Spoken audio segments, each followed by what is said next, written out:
Hello, in front of me I've got OnePlus Buds Nord 2. In this video I'll show you the buttons controls.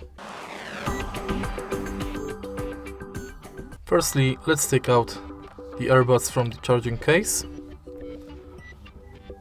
And here we've got these two touch panels. Enter Hey Melody app.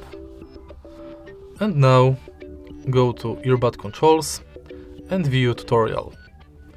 Wear your earbuds, and now press once on each earbud to play or pause. Press again to resume.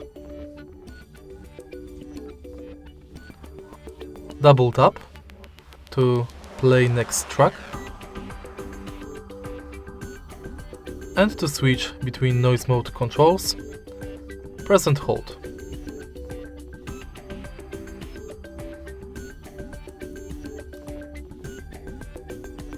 Press and hold again to switch once more. And that's it. If you find this video helpful, please leave like, comment and subscribe.